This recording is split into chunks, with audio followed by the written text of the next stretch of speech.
Thanks for the introduction. Today, I'm going to talk about the Sparse roundoff-error-free LU update.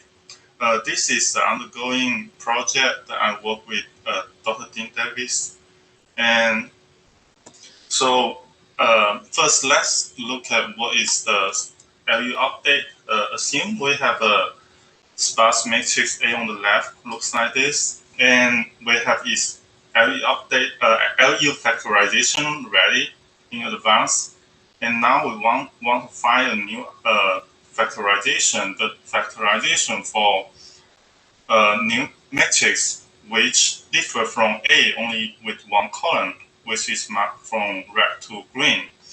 And the factorization for the new matrix can be actually found by just updating the original factorization instead of doing the factorization for the new A again from scratch. That would be more efficient. There are lots of sparse update algorithm for this problem, but with exact precision or roundoff-error-free feature, then no, we couldn't find such algorithm, and that's the key contribution of this talk.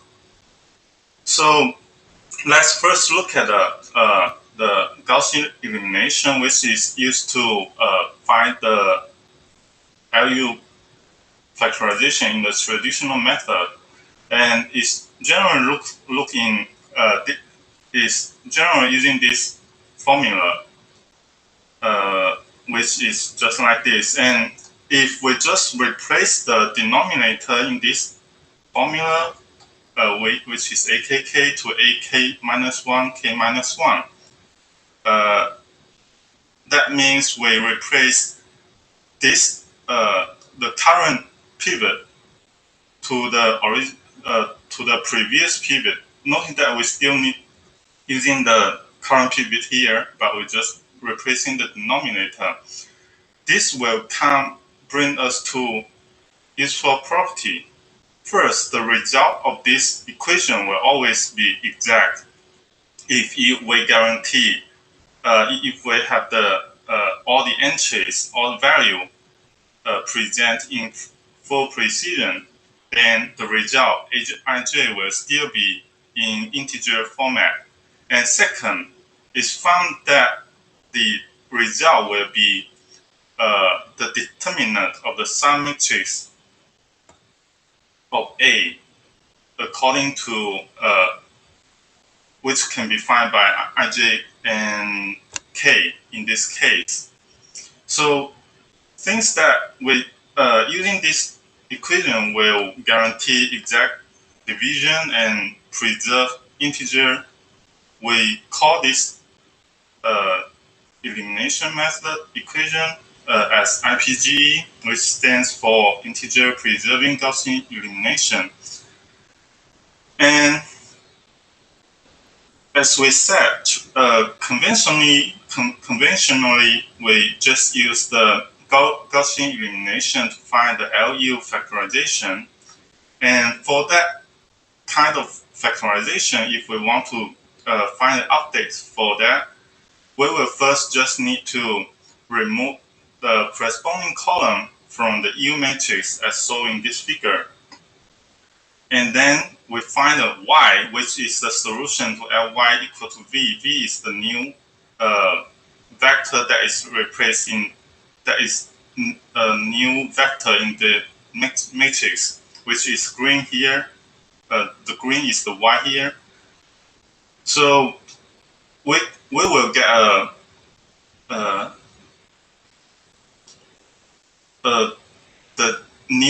the updated U in this format, and we will just need to reduce to additional column reduction to reduce this U back to upper triangular matrix. But this method doesn't work well for the factorization that is derived from the IPGE, because as we can find from the previous slide here, with the entry in the U not only depends on the current pivot, it also depends on the previous pivot. So if it directly delete a column from U, it will have effect on the remaining entry of the matrix. And it has been shown in this paper that it is not efficient to just using this conventional method to do the LU update for the LU factorization that is derived from IPGE. So that paper presents a new dense IFE LU update algorithm, which looks like which consists of two sub algorithms, which is one is APCPU, stands for adjacent pivot column permutation update algorithm. You can just consider that as a column swap.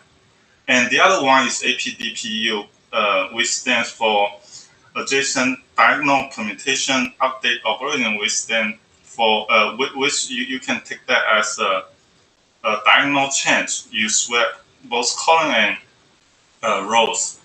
So for the first sub-algorithm, as we can see in this figure, you will need to swap all these entries directly, and then all these entries that mark with -1 means that you just need to flip the sign. While for the diagonal change, you will need to swap both column and rows of these entries, but for remaining entries, we need additional theorem or algorithm equation to find the update value. And the algorithm continues until you push the column K, the red column, to the last column, and then you can simply delete it, and then you can get the new factorization. Notice that we need to update both the L matrix and the U matrix here. The U matrix is marked in maroon color, and the L matrix is marked in the blue color. And the purple are just the diagonal here. So first, let's look at how to update this entry here, the column K of L and the row K of U. We don't need to update row K of U here. That will just remain the same. But we need to update that here. So how do we update this matrix? We have this theorem here.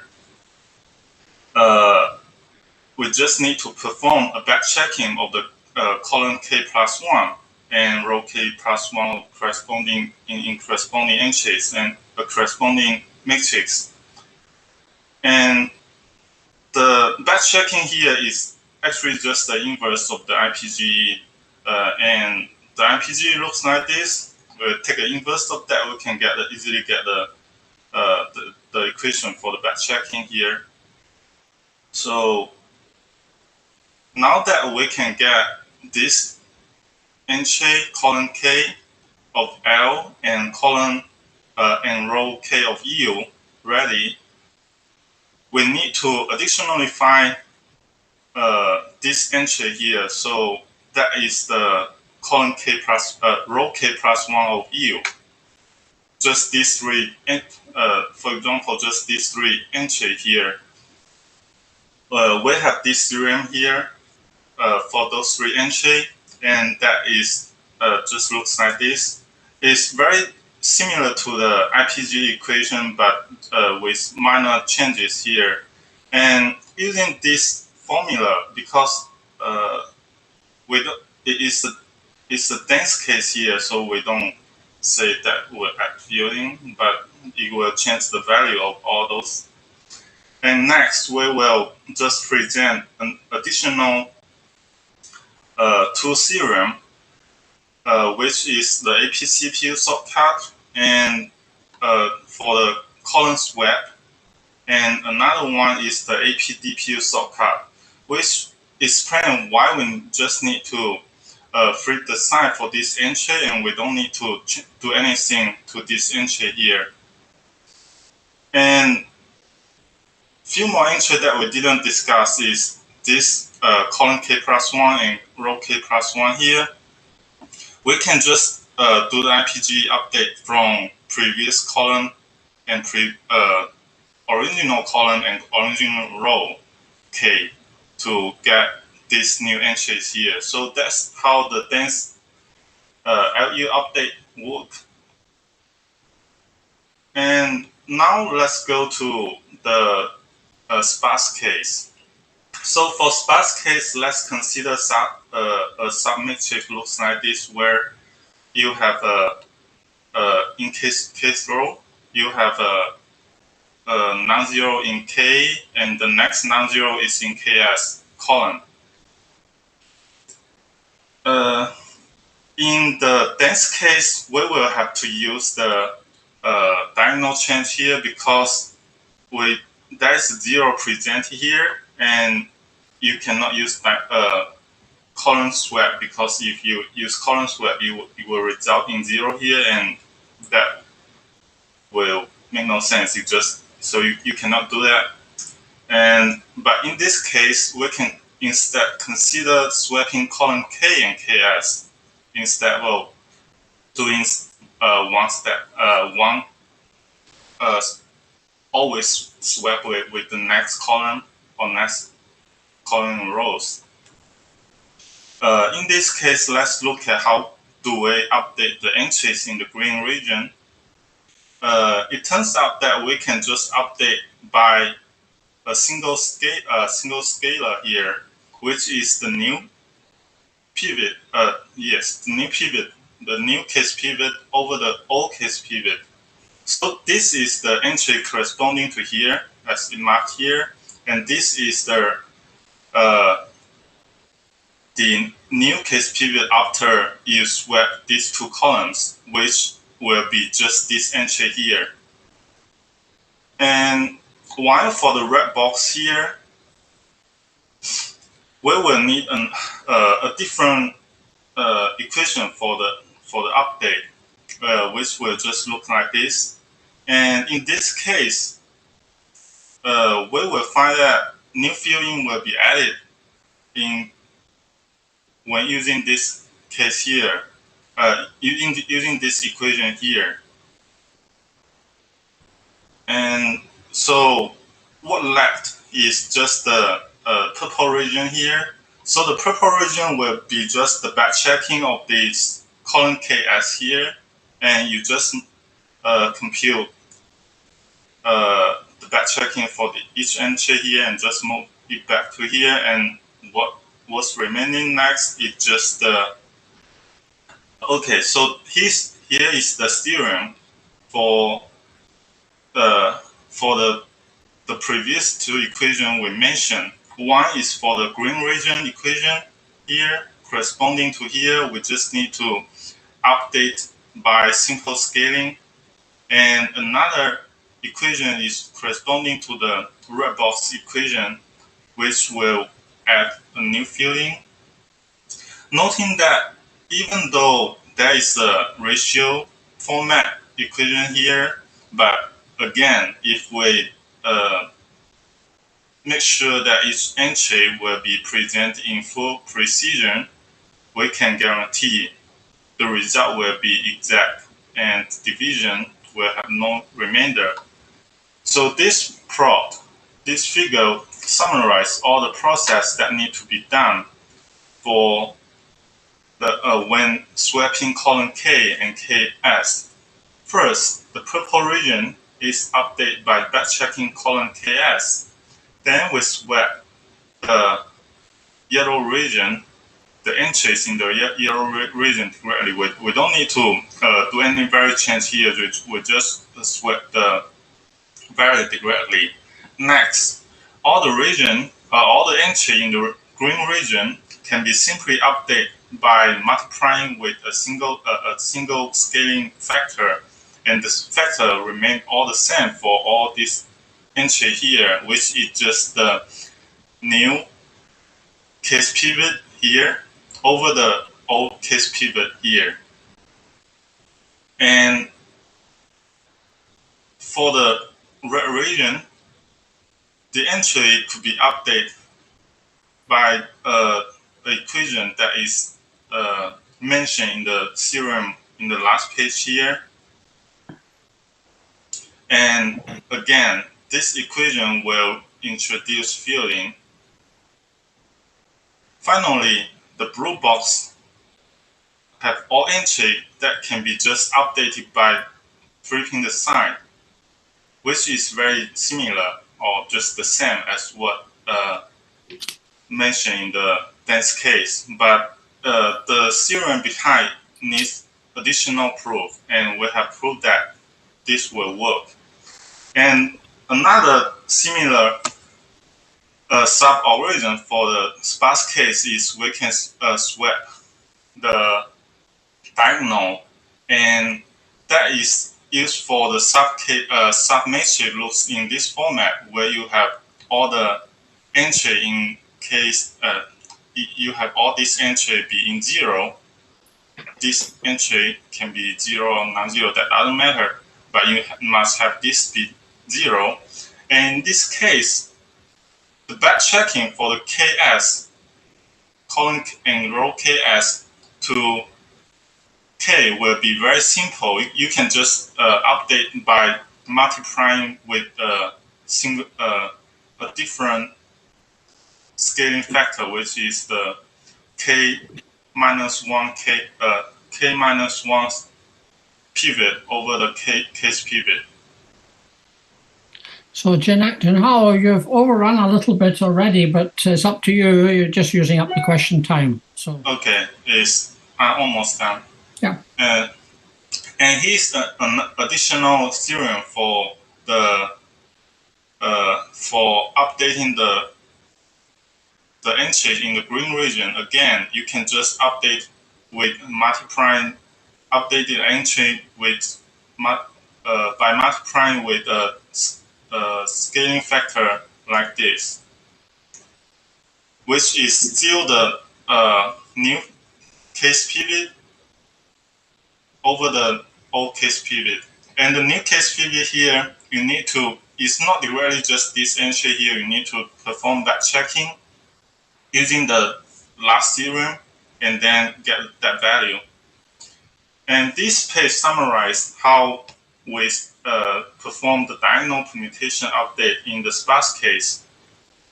And we can see that all this region can be just can be just updated by a simple scaling up by, although they will be scaling up by different factor. And for the yellow region, again, you just need to swap the values. But noting that I specially marked some region in the shadow here, those are the region that you don't need to directly apply or scaling up each entry directly. You can just instead create a new diagonal matrix and just update the corresponding diagonal entry in that matrix directly. You update one entry in the diagonal matrix instead of update all the entry in this L and U correspondingly. So here is the sparse IU update algorithm. We just first solve y for LD inverse y equal to v. Again, v is the new vector that is being inserted to the matrix A. And then we just append y to the end of the as n plus 1 column of U. And we continue the process until we push k to the last column, and then we safely delete it.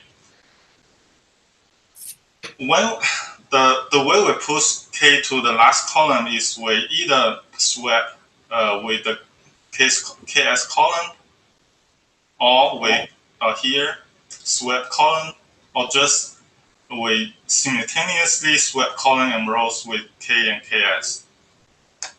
And then at the end of the result, we can get the L, D, and U, which is the factorization of A directly from this matrix here. So here is the conclusion of this talk. We finished the proof for several theorems as the basis of the sparse LU update algorithm, and we proposed the corresponding algorithms. We have also implemented a MATLAB version of this algorithm, and so that this algorithm works successfully. The next work, the future work for this project is to implement a robust C library. So that's complete my talk.